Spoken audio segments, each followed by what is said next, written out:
好啦，大家好，咁今日我哋介紹呢部 ATH 啦，ATH 係啊 ATH 啦，咁就歐盟第6代環保引擎混能雙層巴士，咁呢個1:6啦，當然係啊，咁就見到個樣，呢個係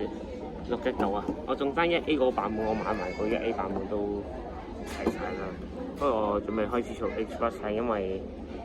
我中意 H Plus 嗰啲即係嗰啲車呢個顏色啦，係啊，嗰個套色而家冇咗啦，嗱呢個第二個樣啦，咁呢個寫住 H Plus 啦，呢個寫住 OK 呢個九龍巴士1933有限公司有關於2014年9月率先引入嘅全港首部歐盟第6代環保引擎混能雙層巴士 H Plus 成為九巴車隊最新成員。該巴士由特區政府環境保護署資助，係一架12米3軸空調巴士，採用柴油加電力串聯式混能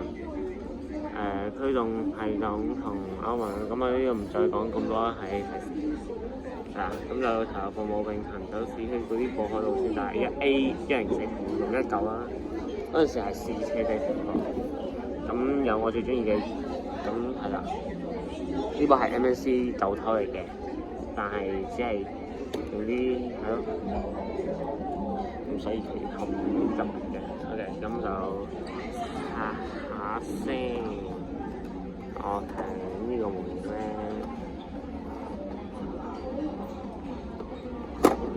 少少先嘅，咁就搞掂，好，咁就係啦。H 望落去都幾好似即係而家雖然噴翻嗰個香檳金色啦，咁呢個就係 ATH 啦，而家封咗車位，其實已經封咗1年啦，其實呢部車咁就K 廠啦，當然佢呢個619其實咁就係啦。P234啦，就係雖然 PA234好似係係啊 ATH 啊，嗰台係我中意話 ATH 嘅，因為我又唔係咁分析嗰啲車嘅。咁就企位嘅總共就應該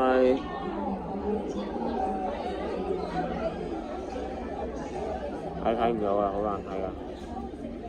咁就係環境保護署資助啦，咁係啊。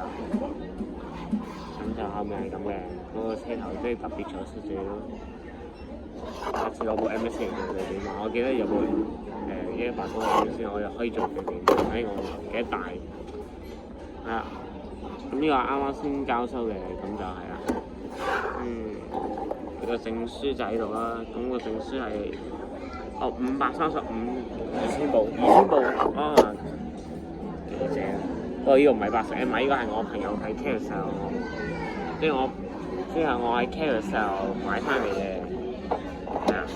呢個215部買咗都唔錯，